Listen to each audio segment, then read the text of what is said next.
Mr. Speaker. Thank you, Mr. Speaker. Mr. Speaker, today is the centenary of the Qualification of Women Act, when women were first allowed to stand for public office. And I'm delighted that the first woman to take her seat in the House of Commons was a Conservative.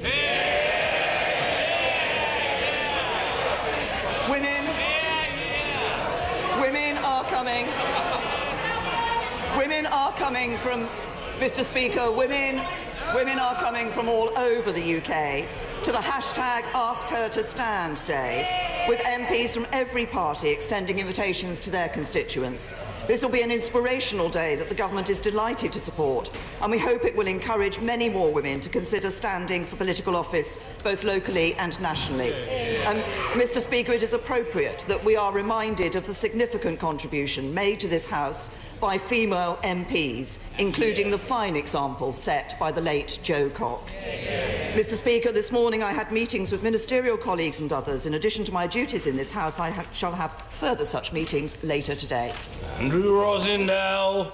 The Prime Minister will know that what drives me in politics has always been a love of country and a passionate belief in our United Kingdom.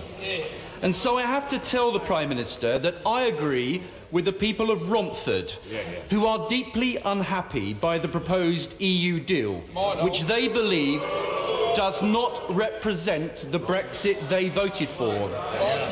Will she now, even at this late stage, please think again and instead lead our country in a new direction, completely cutting away the tentacles of the EU over our cherished island nation once and for all? Can I say to my honourable friend, I think that people across the country who voted to leave the European Union voted to bring an end to free movement.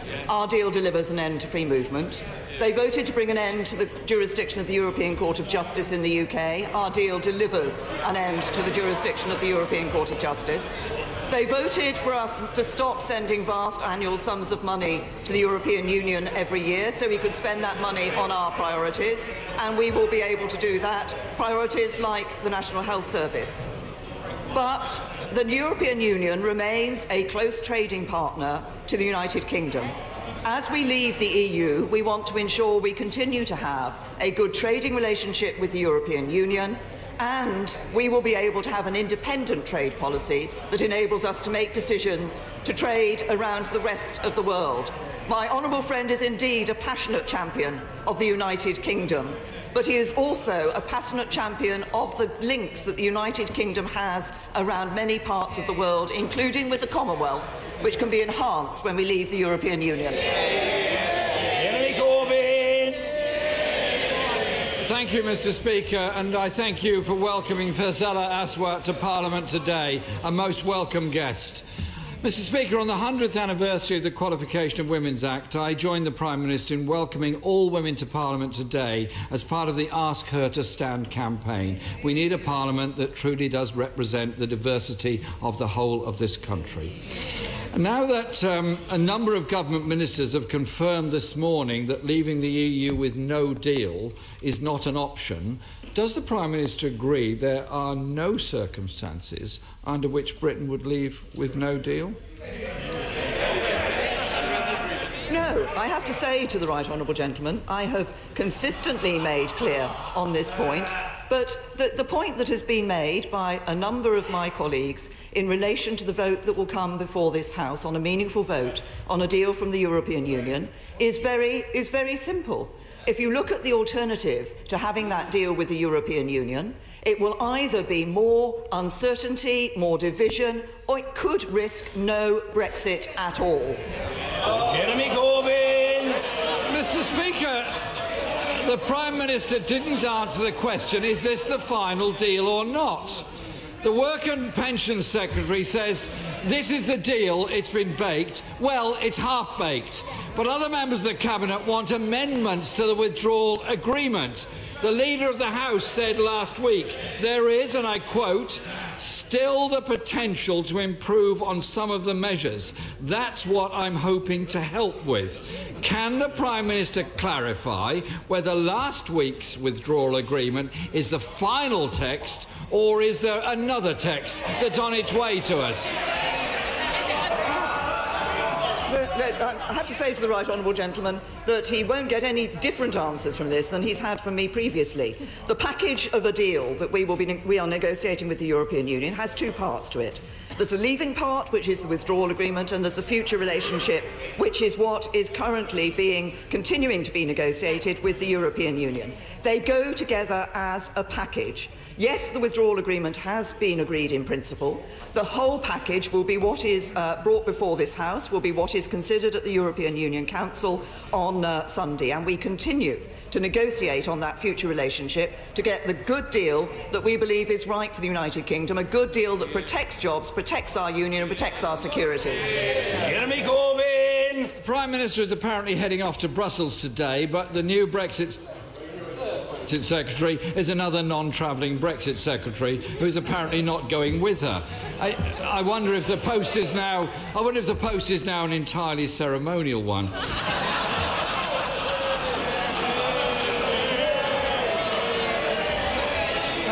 Mr. Speaker, the Prime Minister's agreement doesn't specify how much we'd have to pay to extend the transition period. Can she confirm the choice facing the country would either be the backstop or paying whatever the EU asked us to pay to prolong that transition period? No, the right honourable gentleman is wrong on that. The choice that would be facing, if it were the case, let's just remind ourselves what we're talking about here. We're talking about the guarantee to the people of Northern Ireland that there will be no hard border between Northern Ireland and Ireland. And the choice that we face, first of all, that is best ensured by getting the future relationship in place by the end of December 2020. In the event that that was not the case for a temporary period and an interim arrangement was in place, the choice the right honourable gentleman has set out is not the choice that would be before us. What we have, yes, there would be the backstop in the protocol, yes, there would be the extension of the implementation period, but what we have also negotiated in the withdrawal agreement is that alternative arrangements could be in place. The key is that they guarantee no hard border between Northern Ireland and Ireland.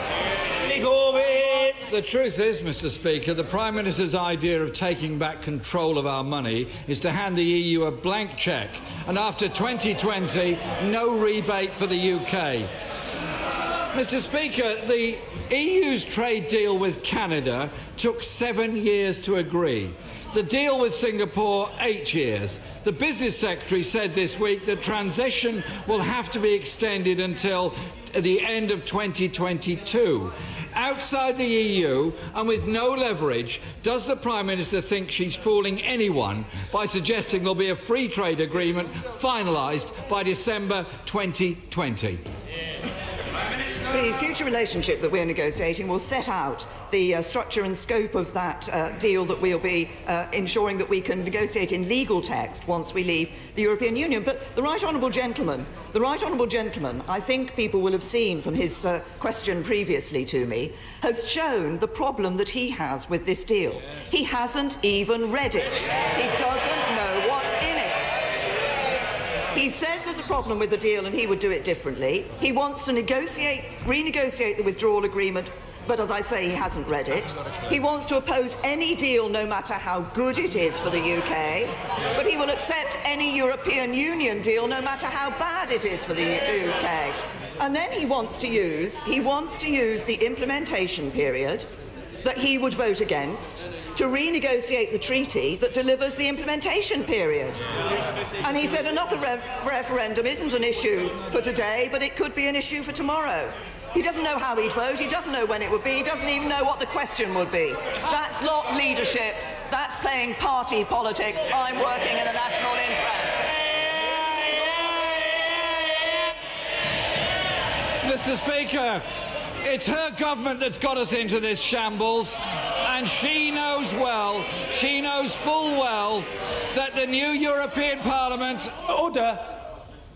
Nobody in this chamber will be shouted down, and we've often heard it said, with high authority from the respective front benches, that that would be bad behaviour. It's happening now. Stop it, because it won't work. Jeremy Corbyn. Mr. Speaker, the Prime Minister knows full well that with a new European Parliament in place next summer and a new European Commission at the same time, the negotiations for a future trade agreement will only have less than a year to do, and if she's to achieve what she claims she can do. In February, the Prime Minister said that creating a customs and regulatory border down the Irish Sea is something that, and I quote, no UK Prime Minister could ever agree to. Can the Prime Minister explain why the backstop agreement would create exactly that border? Now, I have to say, the Right Honourable Gentleman, it would not create exactly that. From February until in the last few weeks, the European Union said that the only answer was a Northern Ireland customs territory only answer in relation to the guarantee to the people of Northern Ireland. We argued and we resisted and we made clear that we would not accept the position of the European Union, and a few weeks ago they agreed with our position. They conceded to the United Kingdom so that there will not be a customs border down the Irish Sea. I think this becomes even clearer that the Right Honourable Gentleman doesn't actually know what is in the withdrawal agreement, what is in the protocol and what is in the outline political declaration. We talk about a second referendum. Never mind a second referendum. He hasn't got a first clue. Well, with the shambles this government's got into, it's a good idea if other people are not ruling out all options. Mr. Speaker, there is an entire protocol in the withdrawal agreement setting out regulations that apply only to Northern Ireland. She clearly didn't discuss this draft agreement with the DUP because their Brexit spokesperson said, and I quote, "We are clear, we will not be voting for this humiliation." Mr. Speaker, this deal is a failure. It fails the Prime Minister's red lines, fails Labour's 6 tests, and failed to impress the new Northern Ireland Minister, who just hours before he was appointed said the deal is dead. Instead of giving confidence to the millions of people who voted both Leave and Remain, this half-baked deal fails to give any hope that can bring the country together again. Isn't it the case that Parliament will rightly reject this deal, this bad deal? And if the government can't negotiate an alternative, then they should make way for those who can and will.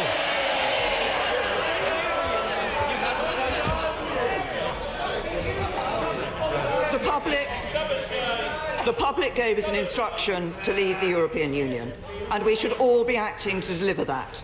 All he wants to do is to play party politics.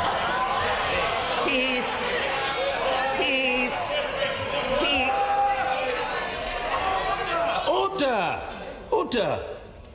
Mr. Kinnock, you are a cerebral denizen of the House.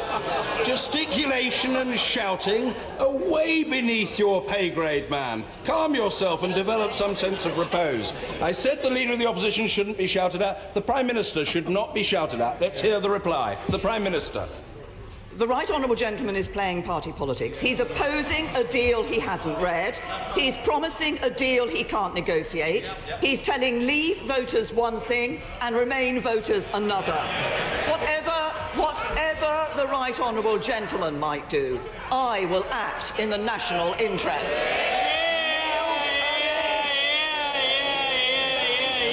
Mr. Neil Parish.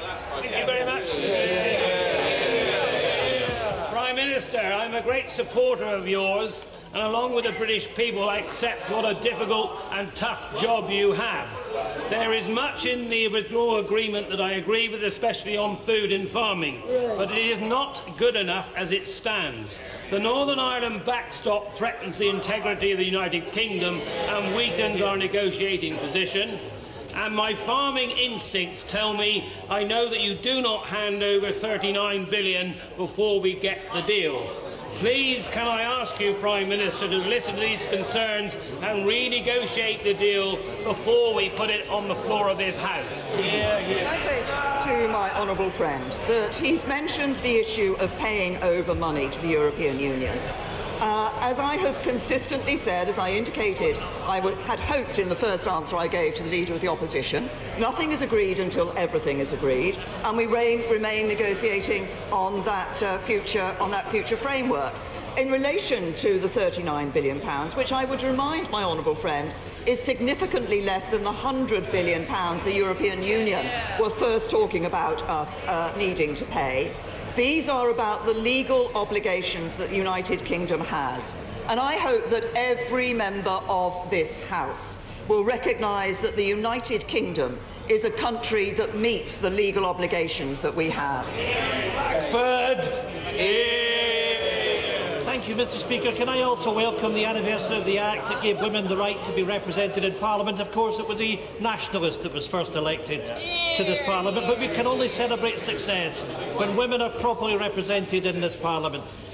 Mr. Speaker, yesterday the Prime Minister met with the First Minister of Scotland. The First Minister made it clear there are other alternatives to her government's Brexit plan. Was the Prime Minister listening? Yep. I have to say to the right honourable gentleman, of course I heard what the First Minister said. The First Minister's alternative is for the United Kingdom to stay in the single market and stay in the customs union. And that's what we will not do. Ian Blackford. Mr. Speaker, this is exasperating. At least staying in the single market and the customs union has some support in this place. Mr. Speaker, when we look at the report from the UN rapporteur this week, up to a quarter of the... Order! The Leader of the Scottish National Party will be heard. I don't think members will want to hear the question again and again and again. But let's be absolutely clear that if they shout their heads off, they'll have to hear it not once, not twice, but possibly 3 times. Mr. Ian Blackford. Thank you, Mr. Speaker. In the week where we hear from the UN rapporteur that up to a quarter of the people of the United Kingdom are living in poverty, something the DWP also recognises. Why doesn't the Prime Minister recognise the scale of the challenge that Brexit is only going to make worse? Why doesn't she realise that she has a responsibility to protect jobs and communities in this country? For once, start to listen. Go back to Brussels. Recognise that we all have an interest in this. Let's all work together to make sure we protect the interests of people in Scotland and elsewhere in the United Kingdom.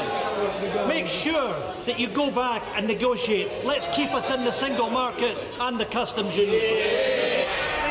The right honourable gentleman says let's work together on this issue, but the position that he has and that his party has is one which would frustrate the vote of the British people in relation to leaving the European Union. He talks about protecting jobs. That's exactly what the deal that we're proposing does.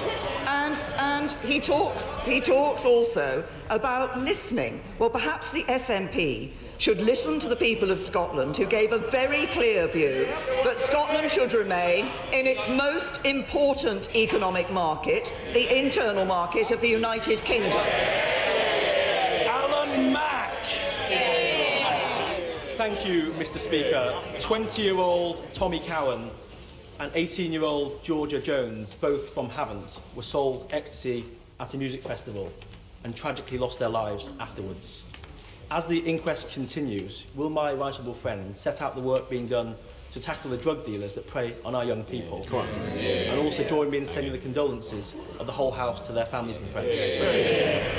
Well, can I say to my honourable friend that I'm sure that all members from all sides of this House will want to join me in offering our deepest condolences to the families of Georgia Jones and Tommy Cowan after their tragic deaths. My honourable friend knows drugs can devastate lives, it can ruin families, they can damage communities. What our comprehensive drug strategy does is set out a balanced approach of bringing together the police, the health community and global partners to tackle the illicit drugs trade and to protect the most vulnerable in our society. And tough enforcement is a fundamental part of that. We're taking a smarter approach to restricting the supply, adapting our approach to reflect changes in criminal activity, using innovative data and technology, and taking coordinated partnership action to tackle drugs alongside other criminal activity. And of course, the role of the National Crime Agency is a key element in our dealing with the terrible aspect of drugs that can cause so much harm to people. But of course there is more that we need to do to prevent harms and to prevent tragic deaths such as those of Georgia and Tommy. Mike Amesbury. Thank you, Mr. Speaker. Over the past 3 weeks, I've surveyed 42 schools in my Weavervale constituency. More than £3.4 million will be taken from their budgets, and 60% of these schools have cut staff. The Prime Minister's claim that austerity is over is as credible as her Brexit plan. Will the Prime Minister get a grip or step aside?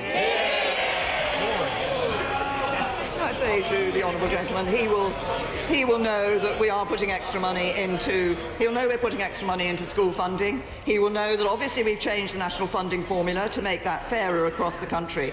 And he will also, I would hope, welcome the fact that in the North West we now see over 895,000 children at good or outstanding schools.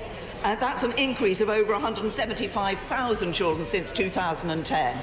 The honourable gentleman focuses on the money going into schools. He also needs to look at the outcomes from schools and the excellent work that is being done by our teachers and the children who are now in good and outstanding schools who weren't in good and outstanding schools under the last Labour government. Thank you, Mr. Speaker. Will my right honourable friend join me in welcoming Debbie Pritchard, a specialist teacher from Harlow, who's visiting us for Ask Her to Stand Day and watching from the public gallery. Does she agree with me that it's not just a question of getting more women into Parliament, but encouraging women from all walks of life, especially from disadvantaged and low-income backgrounds and working-class backgrounds as well? And does my right honourable friend support initiatives from the Conservative Foundation, the Conservative Candidate Bursary Scheme, to enable more women to access public life? Can I say to my right honourable friend, I'm very happy to welcome his constituent Debbie Pritchard. I hope that his constituent will consider standing for Parliament. We talk about diversity in Parliament in relation to getting more women into Parliament, but my right honourable friend is also right. We need to ensure that we have people from a wide variety of backgrounds and with a wide variety of experience in this chamber, because that is the way that we get better decisions being taken in this chamber. And I'm pleased that the Conservative Party has been taking action through the bursary scheme and through the work it's doing to support disabled people getting into politics, to encouraging people with a wide range of backgrounds and with a wide range of experience to stand for Parliament and represent constituents in this chamber. Caroline Lucas. Thank you very much, Mr. Speaker. The Prime Minister has just repeated that voting down her deal risks no Brexit at all.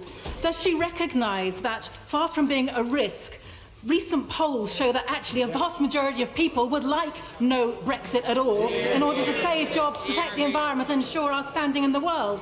So will she acknowledge that the will of the people can change? The will of the people has changed. And will she therefore think that the way forward is a people's vote, or does she think democracy ended on the 23rd of June 2016? Can I say to the honourable lady, that claim in relation to democracy is absolutely ridiculous. This Parliament gave people the right to choose whether to remain in the European Union or to leave the European Union. People exercised that vote. We saw numbers of people voting that we had not seen before. It was a great exercise in democracy in this country, and I believe that gave this Parliament an instruction. We should ensure that we leave the European Union as the people voted. Robert Neal. Thank you, Mr. Speaker, and I refer to my entry in the Register of Interests. There are no people more proudly and passionately British than the people of Gibraltar. Yeah. The agreed text of the withdrawal agreement gives significant and important safeguards to them in the text and in the protocol. Yeah. Will my right honourable friend make clear that under no circumstances will she permit that text to be reopened to put those safeguards at risk, and that she will under no circumstances permit Spain to seek to exclude the people of Gibraltar from discussions on the future arrangements? Yeah. Can I say to my honourable friend that we are absolutely steadfast, as he is, in our support for Gibraltar, its people and its economy. And we've always been clear that Gibraltar is covered by our exit negotiations, and we've been committed to fully involve them as we exit the European Union. We are seeking a deal that works for the whole UK family, and that deal must work for Gibraltar too. I'm pleased that we have agreed a protocol, as my honourable friend knows, on Gibraltar, that will form part of a wider package of agreements between the UK, Spain and the Government of Gibraltar, setting out the parties' commitment to cooperation. But I've been clear, we will not exclude Gibraltar from our negotiations on the future relationship. We want a deal that works for the whole UK family, and that includes Gibraltar.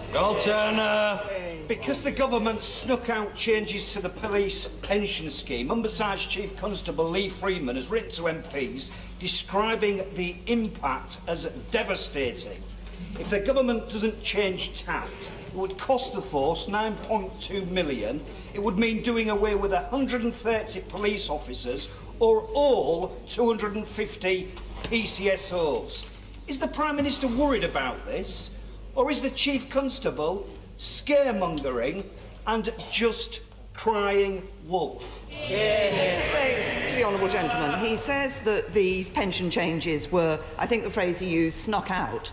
This is not the case. These pension changes, this pension issue has been known of for I think it's 2 years that this has been under consideration. So it is not the case that this has been snuck out. Rutledge. Thank you, Mr. Speaker. In all my time as a mortgage broker, when I had a remortgaging client, I never once recommended that they should stick with the standard variable rate.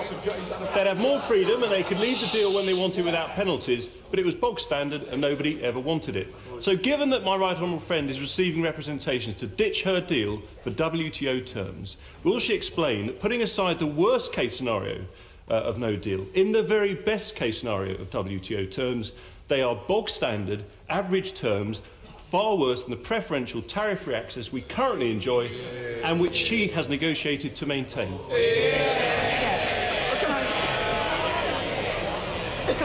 Can I say to my honourable friend, he's right that we want to negotiate a trading deal with the European Union that is on better terms than WTO, and there are many people across this House who want to see the United Kingdom, as we will do when we've left the EU, negotiating trade deals around the rest of the world that are on better than WTO terms. That's because we believe that is best for the United Kingdom economy, and if we're negotiating on better than WTO terms with the rest of the world, then it makes sense to be negotiating on better than WTO terms with the European Union. Sangham Debonair. The Prime Minister said school funding is up, and it is, but pupil numbers are up. Costs are up. So the Institute for Fiscal Studies says that since 2010, there's been an 8% real terms per pupil cut. How can the Prime Minister expect anybody to trust her on anything when she can't get her numbers right?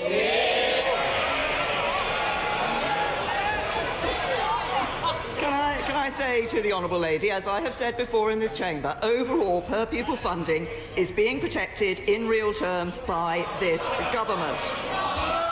The core schools budget this year at £42 billion will be its highest ever level. We're protecting through the pupil premium this year. We're giving £2.4 billion to support those who need it most. The core schools budget is rising by nearly £2.6 billion across this year and the next.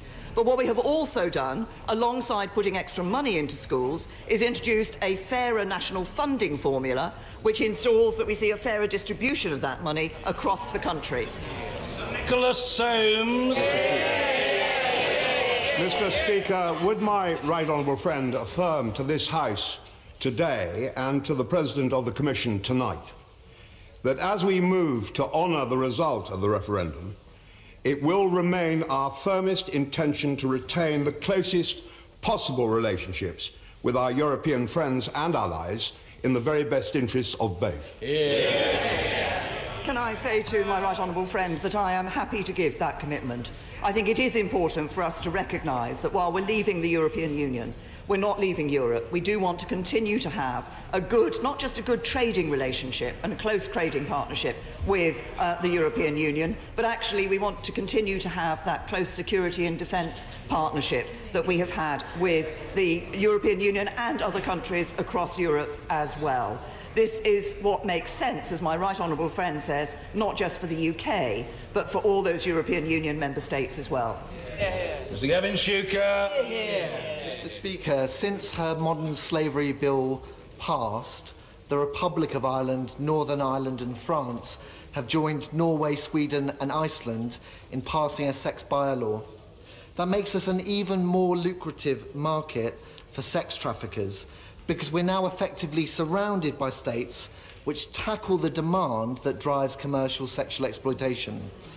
In responding to the independent review of her legislation, 5 years on, will she now commit to look seriously at sex bylaw? Can I say to the honourable gentleman, he raises a very important issue, obviously, and having introduced the Modern Slavery Act, I'm pleased to say that between 2015 and 2017, we've seen a 52% increase in modern slavery offences prosecuted.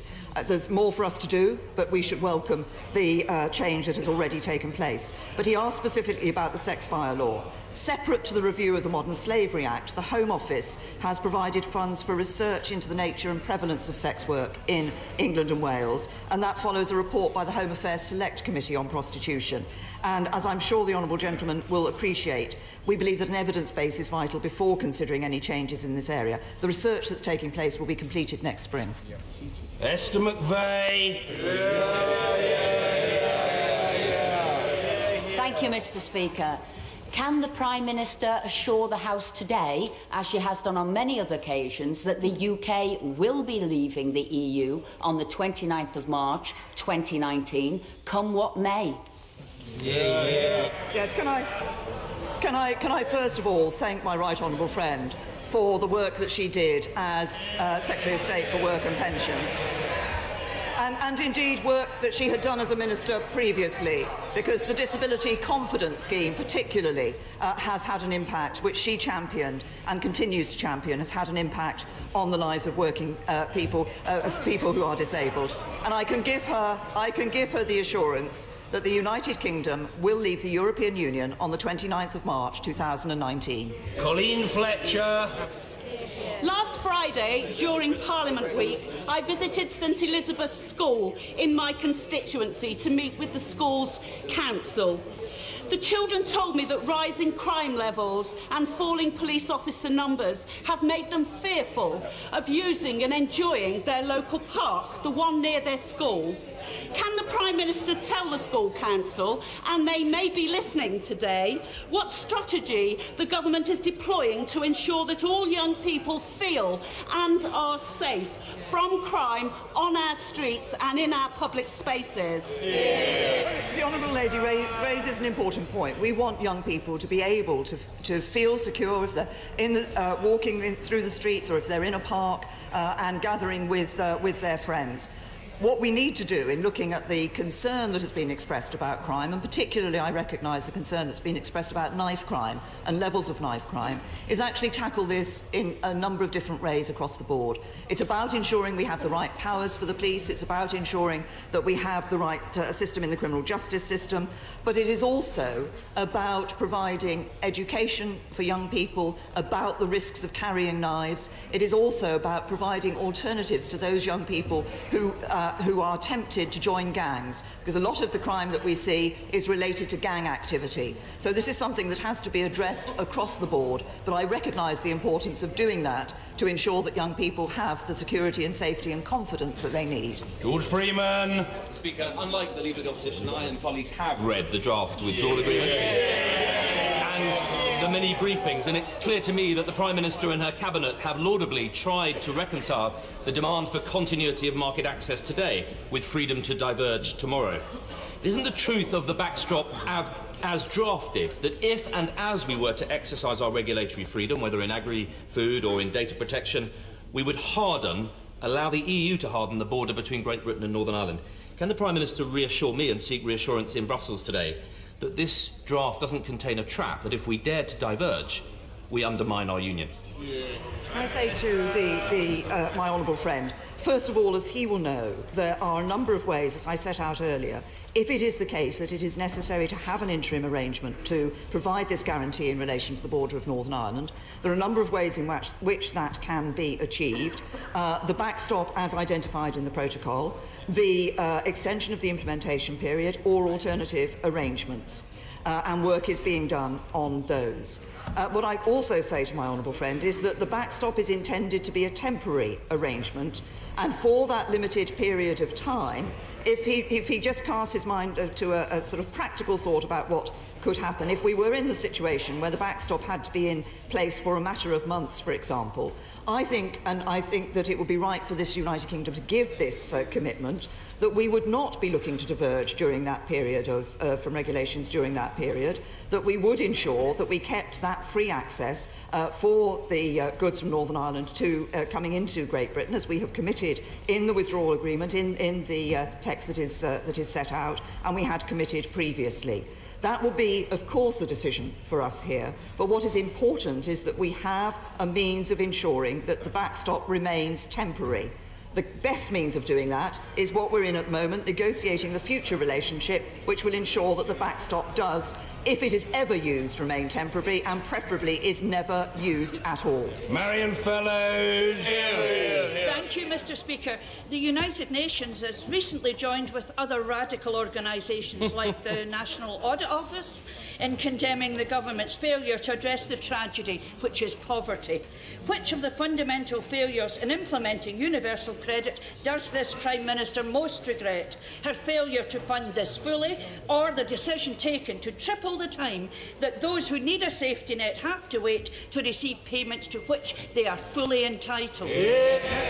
Well, the honourable lady will know that we made changes to universal credit to ensure that people are able to access 100% of their payments at the earliest possible stage, if that's what's necessary. But she raises the issue of poverty. Let me just give her a few figures. There are 1 million fewer people in absolute poverty today, a record low. There are 300,000 fewer children in absolute poverty, a record low. And there are 637,000 fewer children living in workless households, a record low. That's the action of this government and the impact of universal credit. Crispin Blunt. Thank you, Mr. Speaker. Durham University PhD student Matthew Hedges was arrested when he was leaving the UAE, having completed his research into the impact of the Arab Spring on the UAE's foreign policy. He has now been sentenced to life imprisonment for spying for the United Kingdom. A number of us will note the irony of a former MI6 officer who works in the outer office of the de facto ruler of the UAE, who has organised many of the excellent visits from this House to the UAE. But this is wholly inconsistent with the behaviour of a nation with whom we have a mutual defence accord. Will the Prime Minister please give this her urgent attention? And if he's not released, I don't see why we should be committed to their defence. I say to my honourable friend, we are, of course, as he is, deeply disappointed and concerned at today's verdict, and I realise how difficult and distressing this is, both for Matthew Hedges but also for his family. We are raising it with the Emirati authorities at the highest level. My right honourable friend, the Foreign Secretary, is urgently seeking a call with the Foreign Minister, Abdullah bin Zayed. During his visit to the UAE on November the 12th, he raised the issue with both Crown Prince Mohammed bin Zayed and the Foreign Minister. And I can assure my honourable friend and other members that the Foreign Office will remain in close contact with Matthew, his family and his lawyer. We will continue to do all we can to support them as they consider the next steps, and we will continue to press this matter at the highest level with the Emiratis. Angela Smith. Thank you, Mr. Speaker. The Prime Minister's having a rough old time of it at the moment, but I'm sure she recognises that there are issues other than Brexit that we need to be dealing with. On that basis, can I ask the Prime Minister, on behalf of my constituent Claire Throssell, whether we are going to get the promised domestic violence bill on the statute book before the end of the parliamentary session. Can I first of all send my deepest condolences to Claire Throssell and the Honourable Lady's constituent, and I'd like to pay tribute for the fantastic work that she does as an ambassador for Women's Aid. We are committed to transforming the response to domestic violence. The consultation that took place in the spring received over 3,200 responses. I think that shows the degree of concern that people have about this issue of domestic violence and the recognition of the need to look carefully at the legislation on this. I understand the Home Office will be publishing a response to the consultation together with the draft domestic abuse bill later this session. Miller. All of the evidence shows that diversity delivers better decision-making, yet over the last 100 years, in this place, 4,503 men have been elected and just 491 women. Now, I'm proud that 2 of those Conservative women became Prime Minister.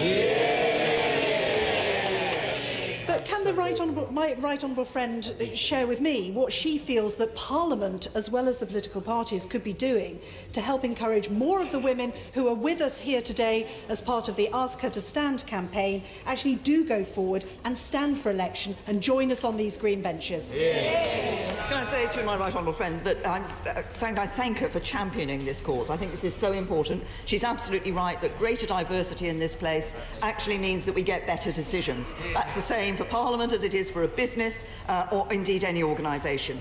Can I also say to my right honourable friend that I think we should send a very, very clear message from everybody across this House about the significance of the work that an individual Member of Parliament does and the change they can make for their community. I think this is one of the best, being a Member of Parliament is one of the best jobs in the world. It gives an opportunity to make a real difference to the lives of people. It's an opportunity to be a real voice for those whose voice otherwise would not be heard.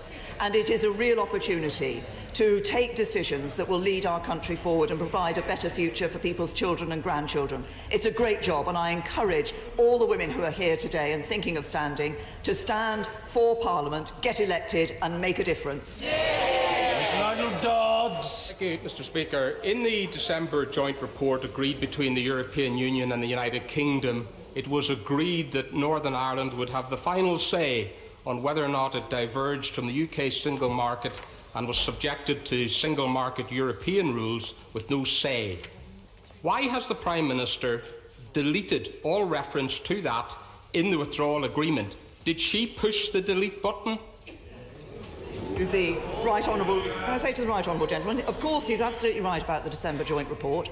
The issue of what the processes would be within the United Kingdom to look at this issue of regulations is a matter that will be a matter for this United Kingdom to determine both our parliamentary rules, our parliamentary decisions on that, and indeed the Stormont lock that was expressed in the December joint report. Of course, as the right honourable gentleman will always also know, the lock that was in the December joint report referred to a decision being taken by the Northern Ireland Executive and Northern Ireland Assembly, which sadly we do not have in place today. Heidi Allen. Thank you very much, Mr. Speaker. On Monday of this week, I heard something I never want to hear again. A young woman in her 30s actively researching funeral plans because she knows she has cystic fibrosis and there is no cure. It was an event organised by my honourable friend for Dudley North for cystic fibrosis sufferers. And this is about the conversation that NICE, NHS England, Vertex, reaching this impasse for almost 3 years now to access Orkambi to patients who need it. Pharmaceuticals, of course, are entitled to make profit. R&D is expensive and it's lengthy. But when it comes to our Health Select Committee having to ask for transparency on the finances to try and break the impasse here, we have to do something differently. Looking at the huge global forward profits for Vertex, I would ask the Prime Minister, would she personally work with the Secretary of State for Health to break this impasse and get Vertex to those patients who are desperate to relieve their symptoms from cystic fibrosis? Well said. Can I say to the honourable lady, my honourable friend, that she has raised what I know has been an important question. It's been raised in this House before, and I recognise the concern about the length of time that this issue is being worked on. The Department of Health and Social Care is working with both NICE and the NHS. They've made the single biggest drug offer, I believe, in the NHS's history to Vortex, the pharma company, and Vortex need to work with NICE to get this approved. But I will ensure that the concern that she has, that has been expressed, and I know exists in relation to this matter, is fully made clear to the Department of Health and Social Care in the work that they're doing with NICE, the NHS and the pharma company to ensure that the result is one which is of benefit to those patients who are looking desperately for this drug. Okay. Sir Vincent Cable. Article 171 of the withdrawal agreement says that in the event of deadlock in the arbitration panel on a dispute on the any aspect of the treaty, the chair, who has the decisive vote, will be chosen by lots. Now, I know the government is close to the gambling industry, but isn't it rather reckless to leave crucial decisions of national importance under the withdrawal agreement to the toss of a coin? Can I say to the right honourable gentleman that we have put in place arbitration arrangements which mirror arbitration arrangements which exist in other international treaties, and he will also be aware that it does also say in the withdrawal agreement that in identifying individuals who would be capable of sitting on that arbitration panel, the names, I think the number is given, is 5 individuals will be identified as those who will be suitable to be chairman of the panel. Thank you. Order. Yes. OK, Prime Minister's questions coming to an end, and Brexit, as you would imagine, was the main focus of the questioning. Jeremy Hunt asked Theresa May whether there are no circumstances under which Britain would leave with no deal. She'd previously indicated that if her deal didn't get support, the option was that potentially there'd be no Brexit or leaving with no deal. Well, she didn't say that again. She said the alternative to her deal is more division or potentially risking no Brexit. He asked her again if it's the final deal or not, and she said that this is the withdrawal part of the agreement that has been agreed. The political statement still needs to be finalised, and she's off to Brussels this afternoon to do that. And she said until everything is agreed, nothing is agreed. And she put him under pressure by repeatedly pointing out he hasn't actually read the agreement that he is criticising. OK, we'll get more reaction to the latest news on Brexit. She also actually referred to the situation with Matthew Hedges, the British student who this morning has been sentenced to life in prison in the United Arab Emirates for